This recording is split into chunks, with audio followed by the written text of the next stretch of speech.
अस्सलाम नाज़रीन, प्रोग्राम खबर से खबर नादिया मिर्जा में खुश आमदीद। नाज़रीन, सबके जहनों में एक ही सवाल है कि कल सुप्रीम कोर्ट का फैसला क्या होगा या कल क्या होने जा रहा है। बात बड़ी ऑब्वियस ही है, बड़ी वाज़ेह है कि जी कल जो सुप्रीम कोर्ट का 3 रुकनी बेंच जो अब इसकी समाअत करेगा और लास्ट समाअत में चीफ जस्टिस उमर अता बंदियाल साहब ने कहा था कि जो पीर का सूरज है वो एक अच्छी उम्मीद और अच्छी सूरज का किरण अच्छी लेकर आएगा, लेकिन उसके साथ साथ दूसरी जानिब अगर हम देखें तो हुकूमती इत्तेहादियों का जो इजलास हुआ था उसमें यह फैसला हुआ कि मुकम्मल तौर पर इसका बाइकआउट किया जाएगा और इसको मुस्तरद भी कर दिया। अब इसके मुमकिन नताइज क्या होंगे या अगला लाहेअमल क्या होगा, और उसके साथ साथ PTI ने यह इंदिया दिया है कि अगर फैसला कुछ मुख्तलिफ हुआ या हुकूमत ने इस किस्म की चीज़ें की तो फिर अदलिया तहरीक एक दफ़ा फिर से उसका आगाज़ भी हो सकता है। तो ज़रा मामला है क्या, किस नहज पे जाएगा और PTI इस वक्त किधर खड़ी भी है, आगे आने वाले दिनों में क्या देख रही है, ज़रा तफसील से करेंगे। फवाद चौधरी साहब, senior vice president Pakistan Tehreek Insaf, हमारे साथ मौजूद हैं। जी अस्सलाम वालेकुम चौधरी साहब। जी अस्सलाम वालेकुम। फवाद चौधरी साहब, आप खुद एक वकील भी हैं और डेफिनेटली आप PTI के सीनियर वाइस प्रेसिडेंट भी हैं, लेकिन उसके बावजूद आप कल क्या देख रहे हैं, मतलब आपकी प्रेडिक्शंस क्या हैं कि क्या होने जा रहा है, क्योंकि हुकूमत वक्त जो है वो ना सिर्फ उन्होंने अदम एतमाद किया इस 3 रुकनी बेंच पे बल्कि बाइकआउट का भी ऐलान कर दिया है। ऐसे में क्या स्ट्रेटजी आपकी होगी? देखिए नादिया, पहली बात तो ये है कि जो मामला है आज, अगर आपने जो मर्कंडे काटजू जो इंडिया की सुप्रीम कोर्ट के जज हैं, अगर आपने उनका आर्टिकल देखा हो तो जिस आसानी से उन्होंने पाकिस्तान के आइन की तशरीह की है, उन्होंने कहा कि मैं तो हैरान हूँ कि ये आइन की 104 से 5 मिनट से ज्यादा क्यों लगे हैं, क्योंकि आइन पाकिस्तान का बड़ा वाज़ेह है। आर्टिकल 224 कहता है जब भी असम्बली टूटेगी नए इलेक्शन होंगे। हमारे आइन का जो आर्टिकल 2A है या जो प्रीएम्बल है वो कहता है कि हमारा जो आइन है ना वो इन्विजिट ही नहीं करता कि पाकिस्तान को गैर मुंतखब लोग या नामजदगियों के ऊपर लोग चलाएंगे, क्योंकि अगर रिपब्लिक ऑफ पाकिस्तान है तो जो वोट है ये हमारा फंडामेंटल राइट है। और सच्ची बात है, अब तो हमारे पास कुछ और रह भी नहीं गया। बाकी फंडामेंटल राइट्स का तो जो हाल है वो आपने देख ही लिया है। हमारे पास तो वोट ही का हक अब आखिरी हक है, और इसको भी अगर छीन लिया जाता है तो जाहिर है पाकिस्तान में तो आइन ही पूरा गिर जाता है। और आइन ये कहता है कि आप जब भी असेंबली टूटेगी 90 दिनों में इलेक्शन कराएंगे। अब लाहौर हाई कोर्ट ने कहा आप 90 दिनों में इलेक्शन करवाएं, ये नहीं करवा रहे। डिवीजन बेंच ने कहा आप 90 दिनों में इलेक्शन करवाएं, इन्होंने नहीं कराए। 5 रुकनी बेंच जो सुप्रीम कोर्ट का है उसने ये ऑर्डर दिया, इन्होंने नहीं कराए। अब ये जो 3 मेंबर बेंच है, देखिए ये एक ऐसे कहने की बात है 2, 3, 5 या 7 कर लें या 12 कर लें, ये नंबर गेम जो कहा कि 4, 3। हाँ, असल में इशू ये है कि कोई भी पाकिस्तान का जज जो है वो ये बात नहीं कह सकता कि 224 से बाहर नहीं जा सकता। और आप देखें ये जो हुकूमत जिद कर रही है इसके नतीजे में पाकिस्तान को एक बहुत बड़े, या तो देखें सीधी बात है आप मार्शल लॉ लगाएं और आप कहें कि आइन नहीं है, ये नहीं हो सकता कि आइन भी रहेगा और आप अपना हुकूमतें भी नामजदगियों पे चलेंगी, ये तो पॉसिबल नहीं। हाँ, लेकिन देखें जो हुकूमत का मौक़िफ़ है ना वो ये कह रहे हैं कि हमें इस पे एतराज नहीं है। वो तो एतराज़ात ही मुख्तलिफ, आपको पता है वो क्या उठा रही है। वो कह रहे हैं कि जी आप फुल कोर्ट बना दें, फिर जो फैसला होगा उसको हम तस्लीम कर लेंगे। वो तो बेसिकली उनका मानना यह है कि ये जो बेंच है इस पर हमें एतमाद नहीं है, यानी एक तरीके से वो उसको 22 करार दे रहे हैं। उसके बाद वो खुद नोटिस वाला इशू है, तो वो इलेक्शन पे मना नहीं कर रहे कि हमें इलेक्शन पे एतराज है, और इलेक्शन का एतराज करने का उनका डोमेन भी नहीं है क्योंकि ये इलेक्शन कमीशन का काम है, उनका तो मामला अलग है हुकूमत का। नहीं नादिया, ऐसा नहीं है, सॉरी, ये तो मैंने सर पहली बार आपसे सुना है कि उन्हें इलेक्शन पे एतराज नहीं है। उन्हें तो सिर्फ इलेक्शन पर ही एतराज है। और आज शहबाज शरीफ का बयान आया है कि इलेक्शनों जो है वो मुमकिन ही नहीं है इन हालात में। ये अलहदा बात है कि इससे पहले वज़ीर आज़म को इस्तीफा दे देना चाहिए ये बयान देते हुए। ये जो बाकी सारी कहानी है ये तो कहानी है। देखिए लाहौर हाई कोर्ट का हुक्म हुआ है, उन्हें वो पसंद नहीं है। डिवीजन बेंच का ऑर्डर हुआ है, वो पसंद नहीं है। 5 मेंबर बेंच का फैसला उन्हें ये पसंद नहीं है। सो वो तो सिर्फ इक़्तिदार से चिमटा रहना चाहते हैं, बाकी कोई प्रॉब्लम नहीं है। बाकी ये जो बेंच बनाना है ये एक चीफ जस्टिस का इख्तियार है। इस वक्त तक अगर आप देखें तो सारे जजेस यही बेंच था। ये हुकूमत जो आज शहबाज शरीफ इस वक्त वजीर आजम है वो इसी बेंच की वजह से वजीर आजम है। ये 3 लोग जिनके ऊपर उनको बहुत एतराज है, दूसरे थे। हाँ, ये जो 3 लोग थे ये मेजॉरिटी कॉन्स्टिट्यूट करते थे उस बेंच की, जिसकी वजह से आज शहबाज शरीफ वजीर आजम है। तो ये तो नहीं हो सकता कि आपको चूंकि फैसला मेरी मर्जी का ना हो तो मैं कहूँ कि मुझे पसंद ही नहीं है, मैं तो बाइकआउट कर दूंगा। फिर तो कल सारे जो अच्छा कातिल हैं ठीक है। वो कहेंगे जी हमने अपीयर ही नहीं होना कोर्ट में। ये तो हो ही नहीं सकता। ये तो अच्छा पता नहीं किस अहम ये जो आप कह रहे हैं ना कि ये मैं आपके मुंह से ही सुन रहा हूँ कि हुकूमत ये चाहती कि नहीं चाहती, मैं ये नहीं कह रही कि हुकूमत नहीं चाहती या हुकूमत चाहती है इलेक्शन कराना। सबको पता है हुकूमत नहीं चाहती, सबको पता है हुकूमत भाग रही है, इलेक्शन से भाग रही है, बड़ा वाजे है।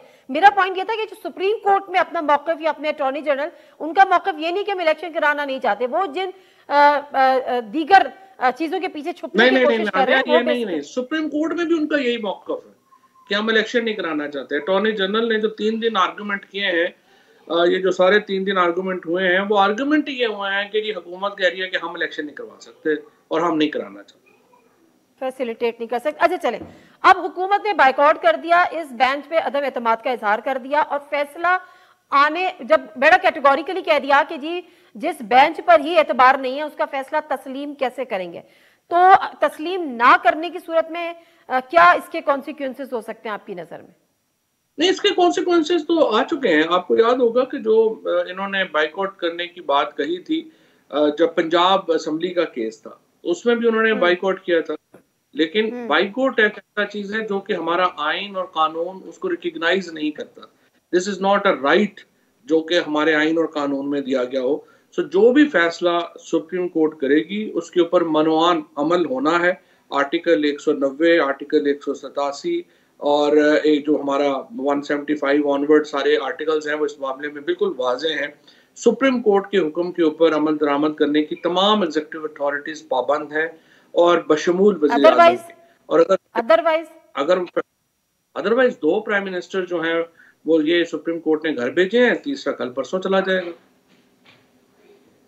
अच्छा, मतलब ये एक एक्सट्रीम है कि अगर तौहीन अदालत लग जाएगी और अगर हुकूमत हुई होगी सुप्रीम कोर्ट के फैसले पे, तो इसका मतलब है कि आप ये एक्सपेक्ट कर रहे हैं कि फैसला जो है वो आपके हक में ही आएगा, यानी इलेक्शन कमीशन को ये कह दिया जाएगा कि जी आप 30 अप्रैल को इलेक्शन करा दें, यही फैसला आने जा रहा है। नहीं, फैसला तो देखें ना मुनादिया, ये फैसला तो 5 मेंबर बेंच का आ चुका हुआ है।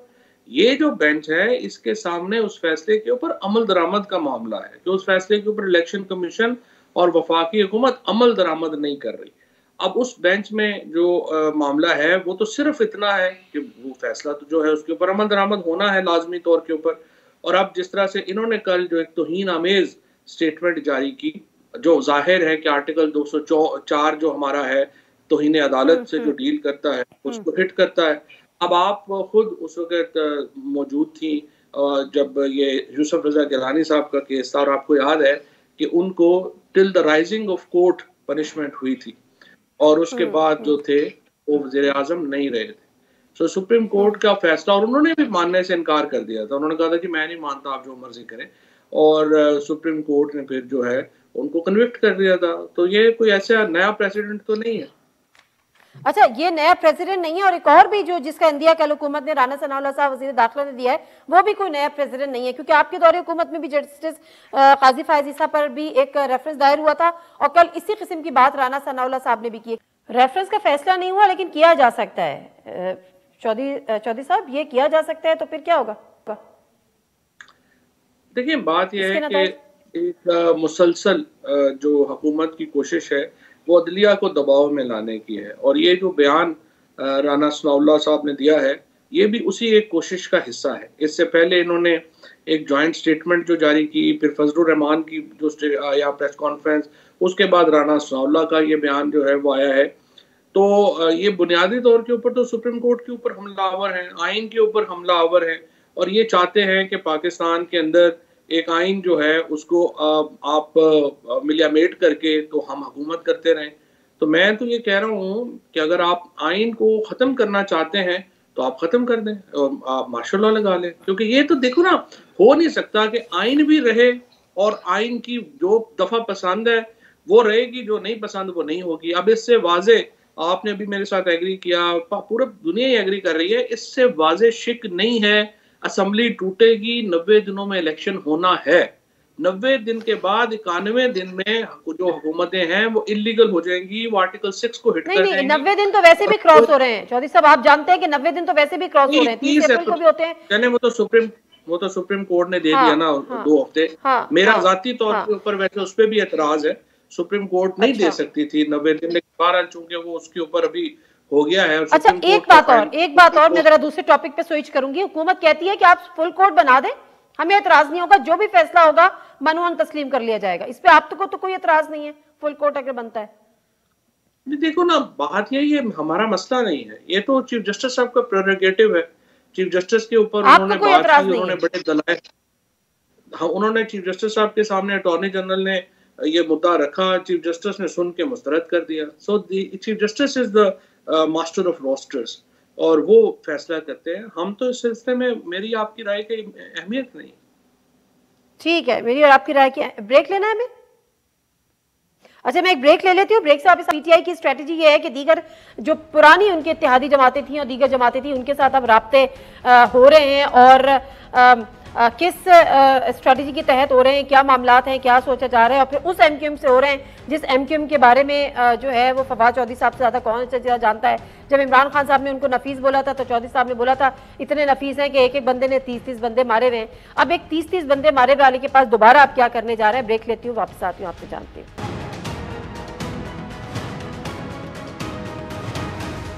जिनाज़े प्रोग्राम एक दफ़ा फिर आपको खुशामदीद कहते हैं। और फवाद चौधरी साहब, जिन चौधरी परवेज इलाही जो कि अब आपकी पार्टी के प्रेसिडेंट भी हैं, आप उनको कह रहे थे कि वो मसाला है किसी हांडी के।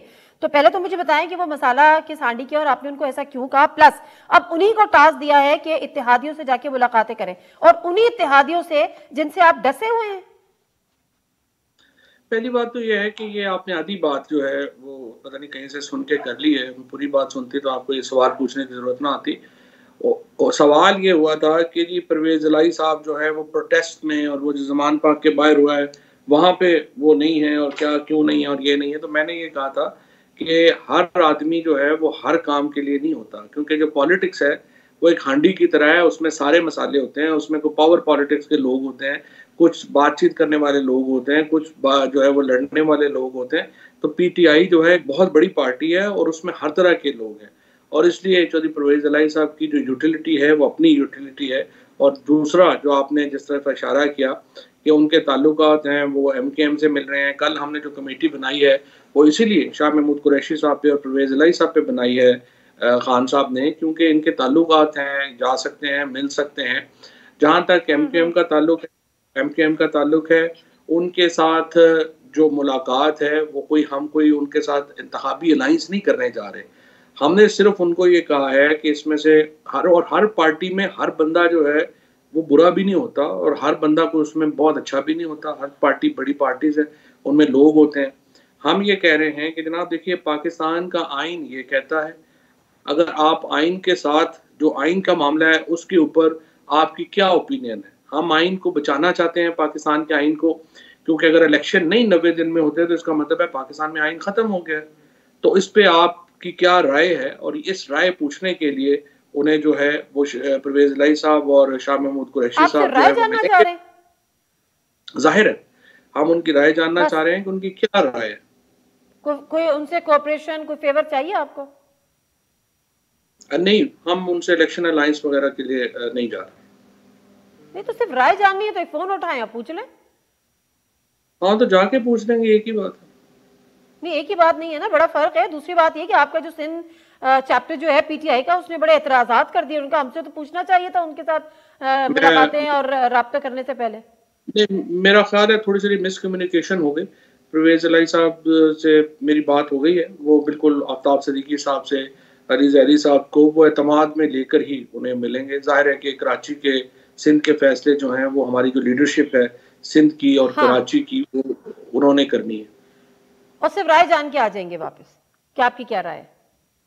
जी जाहिर है, देखते हैं, अगर उनकी राय यही हुई कि इलेक्शन लाजमी होने चाहिए तो ये एक दुरुस्त सिमत में एक कदम होगा एमकेएम का।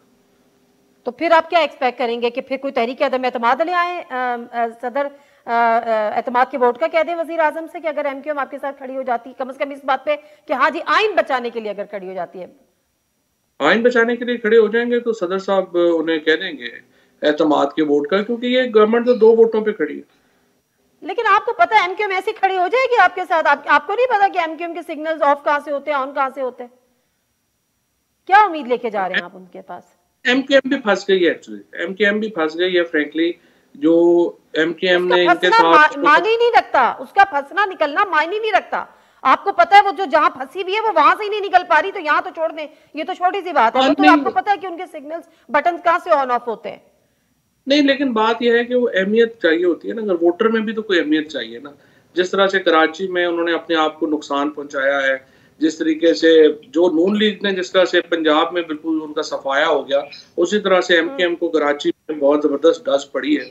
और अगर वो अपना जो वोट बैंक है, जो उनका बाकी छोटा मोटा रह गया है, राह साहब वोट बैंक भी उनका खत्म हो जाएगा अगर उन्होंने बड़े फैसले नहीं किए। और अगर वो बड़े फैसले क्या चौधरी साहब आपको कहीं से ये ऑफर हुई है कि चले जी असेंबलीज जो है वो पहले वाली हैसियत में बहाल कर देते हैं, आपकी हुकूमत पंजाब में भी होगी, आपकी हुकूमत खैबर पख्तूनख्वा में भी होगी, और इलेक्शंस के लिए जो है आप इकट्ठा वेट करें 8 अक्टूबर तक का? जी, ये नादिया, ये वो लोग बात करते हैं जिन्हें आइन की एबीसी का नहीं पता, और जिन्होंने कभी आइन की किताब खोल के पढ़ने की जहमत ही नहीं की जिंदगी में।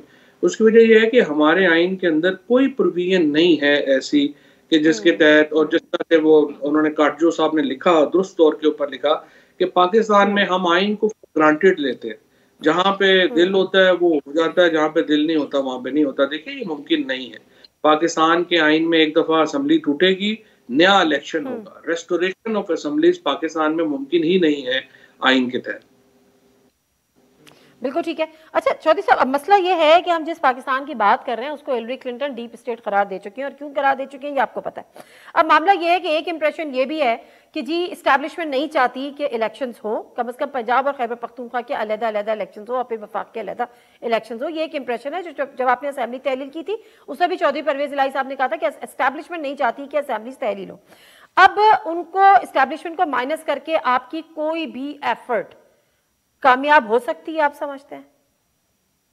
अब तक तकरीबन सारी एफर्ट्स ही नाकाम ही हुई हैं, एस्टेब्लिशमेंट की भी और इस हुकूमत की भी। जिस तरह अभी आपने कहा कि वो चाहते थे असम्बलियाँ ना टूटे, असम्बलियाँ टूटी। वो चाहते थे, हुकूमत चाहती थी कि पीटीआई जो है वो टूट जाए। पीटीआई आज 11 महीने में कहीं ज्यादा मजबूत है आज 11 महीने से पहले। तो आप एस्टेब्लिशमेंट को शिकस्त दे रहे हैं यानी?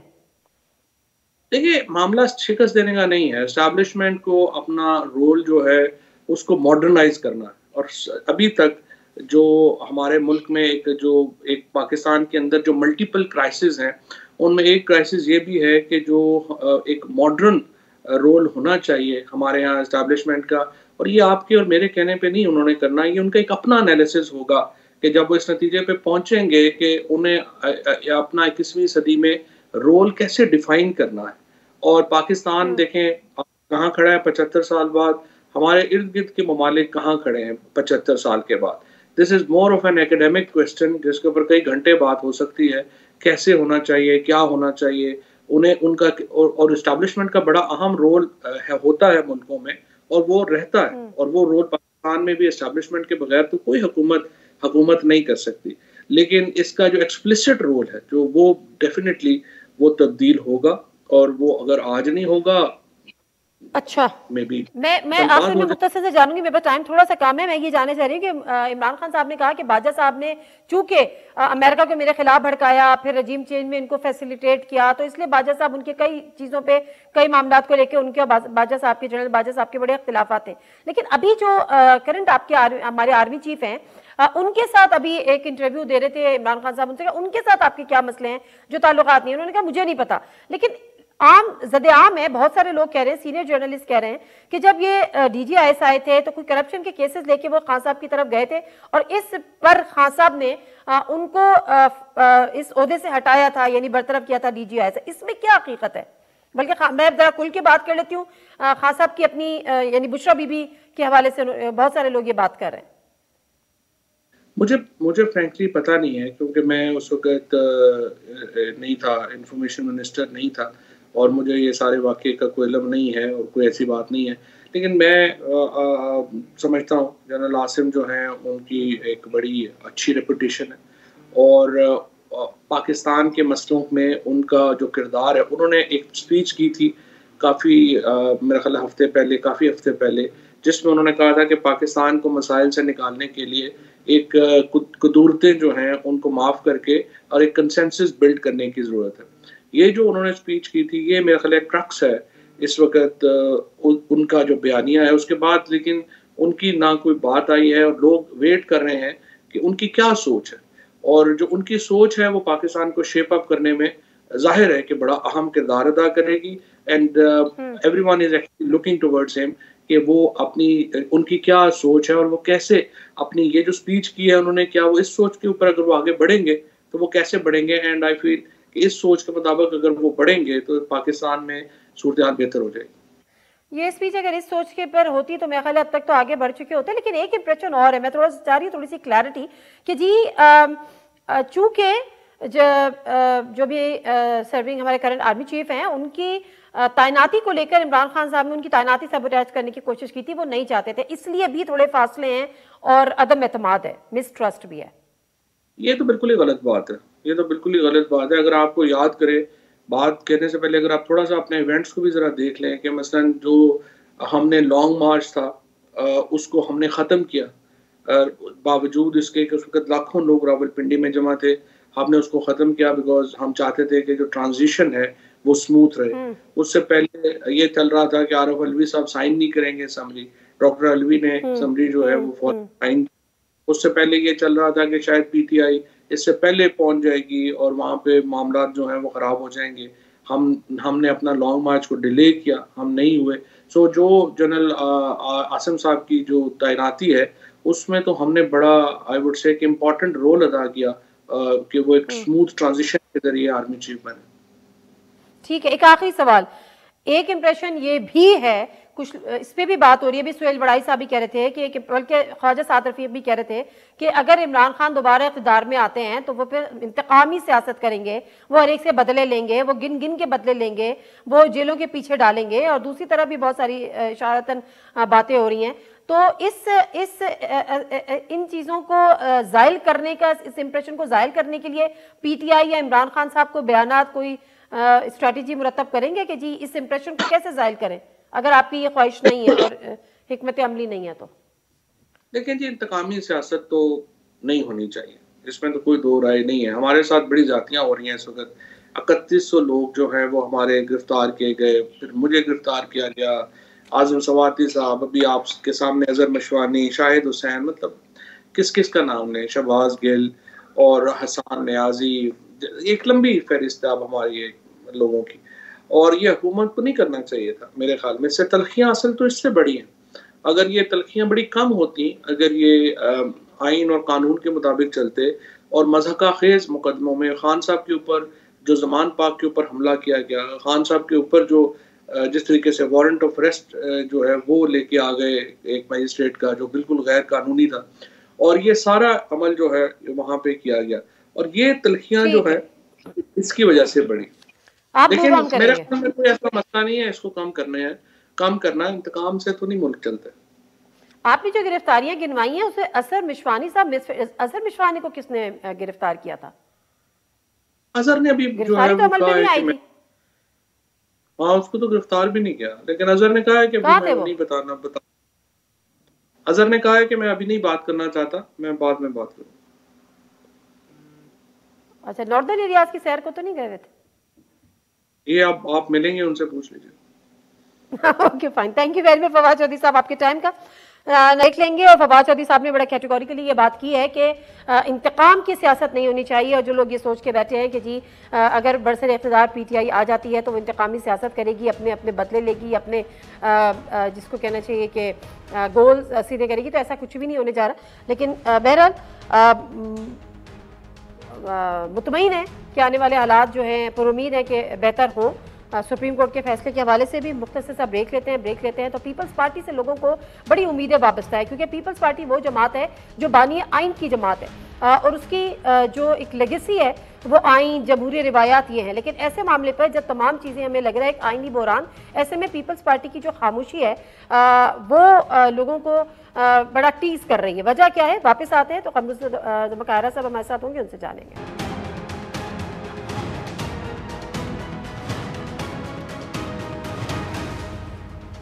जी नाज़रीन, प्रोग्राम में एक दफ़ा फिर आपको खुशामदीद कहते हैं और इस साथ हमारे साथ मौजूद हैं कमर जमा कायरा साहब, एडवाइजर टू प्राइम मिनिस्टर और गिलगित बल्तिस्तान एंड कश्मीर अफेयर्स। अस्सलाम वालेकुम कायरा साहब।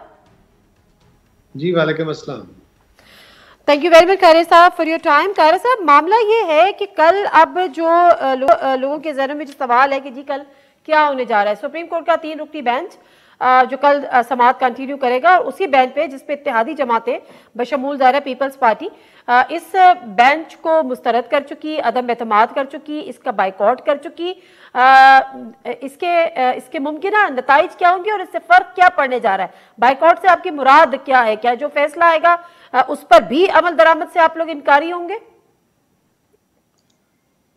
पहली गुजारिश तो ये है कि इस वक्त बड़ी पेचीदा सी सूरत हाल है और इमरान खान साहब ने इस मुल्क की मईशत, सियासत और अब अदालत को भी जिस मखमसे में डाला है उसका कोई सलूशन कहीं से नजर नहीं आ रहा और दिन ब दिन चीजें उलझती जा रही हैं। अदालत से तवक्को ये की जाती है कि अदालत आला दिमाग लोग बैठते हैं और उनके ऊपर अवामी दबाव नहीं होते, बल्कि वो अपने फहम और फरासत से फैसले देते हैं, वो किसी तरह के दबाव में नहीं आया करते। इस वक्त अदालत की सूरत हाल, एक तरफ हुकूमत है, एक तरफ इमरान खान साहब हैं और अब अदालत के अंदर से भी आवाजें हैं। आप हुकूमत को छोड़ दीजिए, आप इस वक्त हमारे मौकफ को एक तरफ रखिए। अदालत के अंदर एक पिटीशन गई जो इमरान खान साहब लेके गए, उनकी जमात लेके गई, उसके खिलाफ बाकी जमातें भी अदालत में गई कि हमारी बात भी सुनी जाए। अदालत ने एक 9 रुकनी बेंच बनाया जो चलते चलते 3 रुकन पे पहुंच गया और ये 3 रुकन जो आज बैठे हैं इन पे सही या गलत ये एक और बात है, लेकिन एसी बेंच ने जब पंजाब की हुकूमत का फैसला किया था और उस फैसले को आज भी इवन ज्यूरिस्ट भी री राइटिंग ऑफ कॉन्स्टिट्यूशन से ताबीर करते हैं। अब सवाल यह है कि इस बेंच से क्या कहा जा रहा है और कौन कह रहा है। इस बेंच से एक हुकूमत वक्त है जिसके कुछ ऑर्गन्स हैं, फेडरल गवर्नमेंट के ऑर्गन हैं, वफाक का दिफाई इदारा है जिसने सिक्योरिटी फराम करनी है इलेक्शन के लिए। मेरा मामला यह है कि हुकूमत वक्त जो कि फरीक भी नहीं है इस केस में, इस अदालत में, इस केस में फरीक भी नहीं है। इससे जो मामला है वो अदालत का और इलेक्शन कमीशन का है। अब हुकूमत का मामला सिर्फ इस हद तक है कि उसने इलेक्शन कमीशन को फैसिलिटेट करना है। अगर अदालत जो है वो इलेक्शन कमीशन को जिस तरह पहले हुक्म जारी कर चुकी है कि जी आपने 90 दिन के अंदर अंदर इलेक्शन कराने, और जो 15 दिन ऊपर भी जा रहे हैं वो भी मेरा ख्याल है उसकी 52 डेज रिक्वायर्ड थे इलेक्शन कमीशन को, उस बाबत में था। लेकिन मेरा सवाल कायरा साहब से अगर राब्ता दोबारा से अब बहाल होते, कायरा साहब अगर मुख्तसर मैं आपसे ये जानना चाहूंगी, जो बाइकआउट है, अब जो फरीक अदालत में हुकूमत फरीक नहीं है, अदालत में जो मामला है वो इलेक्शन कमीशन का है और अदालत का मामला है। इलेक्शन कमीशन ने हुकूमत इलेक्शन कराने, हुकूमत ने नहीं कराने। तो जो बाइकआउट का ऐलान है और जो मुस्तरद का ऐलान है उससे क्या समझा जाए कि आया जो फैसला होगा अगर 3 रुकनी बेंच करेगा तो हुकूमत उसको तस्लीम नहीं करेगी और मानेगी नहीं, उस पर अमल दरामद नहीं करेगी। नहीं, आप इतना लंबा ना, आप अपने क्याफों को इतना लंबा ना खींचे, मेरा ख्याल है आप इसको फिलहाल उतना रख के देखिए कि मुतालबा अदालत से क्या है। पहले देखे तो सही ना मुतालबा क्या है। अदालत से मुतालबा तो ठीक है ना, आप लोग का मुतालबा रजिस्टर हो गया, लेकिन अगर आप मेरे सवाल का ये जवाब दें कि एक ऐलानिया आप लोग जारी करते हैं। मेरा मुतालबा रजिस्टर नहीं हुआ, यही तो मैं कह रहा हूँ, यही तो मैं कह रहा हूं कि मेरी बात भी सुन लीजिए। मैं भी दरख्वास्त गुजार हूं, मैं भी एक सियासी जमात हूं, बाकी भी सियासी जमातें हैं। एक जमात पिटिशनर है, उस पिटिशनर की बात आप सुन रहे हैं, हमारी नहीं सुन रहे, हमारी भी सुने। हम तो यही कह रहे हैं, और अगर आप नहीं सुनना ठीक है ना, ये आप कह रहे हैं ना मुझसे। सर कायरा साहब बड़ी माजरत, मैं आपसे सिर्फ एक सवाल कर रही हूँ कि कल हुकूमती इत्तेहादियों का इजलास होता है, एक एलामिया जारी होता है कि हम इसको मुस्तरद करते हैं, बाइकआउट। यार आप उस एलामिया को एक तरफ रख दीजिए फिलहाल, ये मुबाहिसा उस एलामिया पे नहीं है। मुबाहिसा पहले हकायक देखें क्या है। आप हकायक, सर मैं उस मुबाहिसे का हिस्सा नहीं हूँ, मैं अपने प्रोग्राम में ये सवाल आपसे करना चाह रही हूँ कायरा साहब। नहीं, आपका सवाल रेलेवेंट नहीं है। पहले आप हकायक देखिए, हकायक क्या है, हकायक पे बात करें फिर इस पे आते हैं। तो मैं हकायक तो आप बता अर्ज कर चुके, हकायक से आप आगाह कर चुके कि ये आपका मुतालबा है, ये आप सुप्रीम कोर्ट से चाह रहे हैं, आप लोग की ये रिजर्वेशन है, आप लोग इस पे अदम एतमाद देती तो मेरा आर्गुमेंट खत्म हो गया होता। अच्छा कायरा साहब, मुझे एक ब्रेक लेने की अगर आप इजाजत दे दीजिए प्लीज, मैं एक ब्रेक लेके आती हूँ, आपको पूरा मौका दूंगी, आप तो पूरा दोहरा दीजिएगा, बता दीजिएगा, आगाह कीजिएगा, उसके बाद मेरे सवाल का भी अगर प्लीज आप इसको भी जवाब दे दीजिए। ब्रेक लेते हैं, वापस आते हैं। जी नाज़रीन, प्रोग्राम में एक दफा फिर आपको खुशामदीद कहते हैं। कायरा साहब, अगर अपना आर्ग्यूमेंट आप कंप्लीट कर लें तो प्लीज मेरे सवाल का भी जवाब दे दीजिए। फरीद साहब बहुत शुक्रिया। देखिए बड़ा सिंपल इशू है, एक तो है मुबाइस साहब आपके सवाल है, मैं जवाब दे रहा हूं, मैं हुकूमत को डिफेंड करूंगा, सही भी करूंगा, गलत भी करूंगा, एक दूसरी तरफ का आर्गुमेंट है। एक है थोड़ा सा इस बिल्कुल क्लोज माइंडेडनेस से बाहर निकल के एक बात की जाए। इस वक्त सवाल है कि अदालत से मुतालबा किया जा रहा है एक कि अदालत सियासी जमातों को सुने, वो भी फरीक है इसकी, ये सारे अमल की। दूसरा, अदालत क्या 9 रुकनों से चलते चलते 5 रुकनों फिर 3 रुकनों पे बेंच आके खड़ा हो गया है, और इस बेंच पे सीरियस एतराजात बहुत पहले से हैं, आज से नहीं है, और सिर्फ हमारे नहीं है, वकला के भी है। लेकिन इससे हटके सब जज साहबान हमारे लिए काबिल इज्जत हैं, और चीफ जस्टिस साहब भी एक जज है, उनकी एक एडमिनिस्ट्रेटिव हैसियत जरूर है लेकिन एक जज है। अगर उस बेंच के अंदर बैठने वाले बाकी जज साहबान ये कह रहे हैं आपको कि आप इसको फुल कोर्ट बना दीजिए, और आपके जो बेंच के मेंबर नहीं है वो भी कह रहे हैं कि फुल कोर्ट बना लीजिए, और वो कह रहे हैं कि इस वक्त आप सुअर वोटों के जो केसेस हैं इनको फिलहाल पेंड कर लीजिए, इसका एक जुडिशियल ऑर्डर आता है और आप उसको एडमिनिस्ट्रेटिव ऑर्डर के जरिए नल एंड वाइड कर देते हैं। इस बहुत सारे सवाल है इस वक्त किसी तरह में पड़े बगैर। चाहिए ये कि मैं आपके सवाल का जवाब उस तरह देता ही नहीं कि हम क्या करेंगे, हम अदालत के हुक्म नहीं मानेंगे, फलां, नो, नॉट एट ऑल। अदालत से पहली मुझे तवक्को यह है कि अदालत मुल्क के हालात को सामने रखते हुए अपने इदारे की इज्जत और तौकीर के लिए वो लार्जर बेंच का, फुल कोर्ट का जो मुतालबा बेंच की तरफ से, जजेस की तरफ से भी है, वकला की तरफ से भी है, सियासी जमातों की तरफ से भी है, और इवन खान साहब ने भी कहा था कि जी बेंच 5 रुकनी हो या फुल कोर्ट हो, मुझे क्या फर्क पड़ता है, वो भी इस बात पर एतराज नहीं करते। तो फिर अच्छा एक सेकंड कायरा साहब, ठीक है, बिल्कुल दुरुस्त फरमाया। आप इस बात का जवाब नहीं देना चाह रहे कि मुस्तरद कर देने से या अदम एतमाद कर देने से या बाइकआउट करने से मैं क्या मतलब अक्स करूं? ये देखे ना, आप कर रही हैं सवाल एक मफरूजे पे कि कल फैसला ये आएगा। मफरूजे पे सवाल नहीं कर रही, आपका एलामिया जारी हुआ है कि आप इसका बाइकआउट कर रहे हैं। मैं पूछ रही हूँ बाइकआउट करने से क्या मुराद है? नहीं, हम उसको कंडीशनल बात है ना, मफरूजा आपका गलत है। मफरूजा ये है जो हमारा है कि हम अदालत से मुतालबा कर रहे हैं कि फुल कोर्ट बना दिया जाए, हमें तवक्को है कि ये हो जाएगा, तो फिर आपका मफरूजा किधर गया? अगर नहीं होगा सर, मेरा मफरूजा है ही नहीं कायरा साहब। आपके जो प्राइम मिनिस्टर है, जो आपके इंफॉर्मेशन मिनिस्टर हैं, जो नवाज शरीफ साहब है, वो कह रहे हैं कि जब हम 3 रुकनी बेंच को पर अदम एतमाद कर चुके हैं, मानते ही नहीं है, तो हम उसका फैसला भी नहीं मानेंगे। अब मैं आपसे यही पूछ रही हूँ कि बाइकआउट का मतलब यही है कि आप फैसला तस्लीम नहीं करेंगे? ठहरिए, आपने बात की अलामिये की, मैं तो उस अलामिये का जवाब दे हूं ना, मुस्लिम लीग की बातों का तो जवाब दे नहीं हूं। लेकिन उस अलामिये में क्या लिखा है? उस एलामिया में लिखा है कि हम अदालत से तवक्को करते हैं और मुतालबा करते हैं कि फुल कोर्ट कर दी जाए, और ये मुतालबा फाजिल जज साहबान ने भी किया हुआ है अदालत के अंदर से, और ये वकला भी कर रहे हैं, उनकी बात भी कर रही हैं, और सियासी जमातें दीगर भी कर रही हैं। तो हमें तवक्को करनी चाहिए, बेटर सेंस प्रिवेल करेगी, और इंशाल्लाह कल जज साहब जो है वो फुल कोर्ट की तरफ चले जाएंगे। अच्छा, अब मुझे एक और बात समझा दीजिए कायरा साहब, आप कह रहे हैं कि सियासी जमातों ने कहा है कि हमारा मौक़िफ़ भी सुने। सियासी जमातें तो इसमें फरीक है ही नहीं, ये मामला तो इलेक्शन कमीशन और सुप्रीम कोर्ट का है, सियासी जमातों का क्या इसमें मुद्दा है? ये इलेक्शन कमीशन और सुप्रीम कोर्ट का नहीं है, ये एक सियासी जमात जिसका नाम पाकिस्तान तहरीक-ए-इंसाफ है उसका और इलेक्शन कमीशन का है, और इसमें बाकी जमातें इफेक्टेड पार्टीज हैं। अदालत के पास ये केस तहरीक-ए-इंसाफ लेके गई है, अदालत के पास तहरीक-ए-इंसाफ ये केस लेके गई है कि चूंकि इलेक्शन कमीशन ने 30 तारीख दी थी, सदर ने 30 तारीख दी थी, सदर के साथ कंसल्टेशन के बाद, और अब आज खुद उन्होंने 30 से 8 अक्टूबर कर दी, यही मामला था ना। तो अब ये मामला इस पे इलेक्शन कमीशन को तलब कर लिया अदालत ने। इस पे इलेक्शन नहीं, कमीशन आपका को क्या अदालत ने ख्याल तलब कर लिया कि आपने अपनी तय डेट चेंज क्यों कर दी। ये आपका केस क्या है। ख्याल है, आपका क्या ख्याल है कि इसका फैसला ए आए, बी आए, सी आए, जो भी फैसला आए, क्या बाकी मुल्क की जमातें इससे इफेक्ट नहीं होंगी? वो इसका फ्रीक नहीं है, उनको नहीं सुना जाना चाहिए, वो इफेक्टेड पार्टी नहीं है, ये कह रही हैं आप? सर मैं ये क्यों कहूंगी? तो यही तो मैं कह रहा हूं, आप नहीं कह रही, मैं भी नहीं कह रहा, मैं तो कह रहा हूं कि मैं भी नहीं कह रही, मैं तो ये अच्छा चले सर आगे बढ़ते हैं, थोड़ा सा आगे बढ़ते हैं। मैं उससे इफेक्ट हूंगा, मैं उससे इफेक्ट हूंगा। आप सिर्फ एक जमात का मुकदमा और एक जो इदारा है उसके सामने रख के आप एक फैसला देते हैं जिसका असर मुझ पे भी होना है, मुल्क की बाकी जमातों पे भी होना है।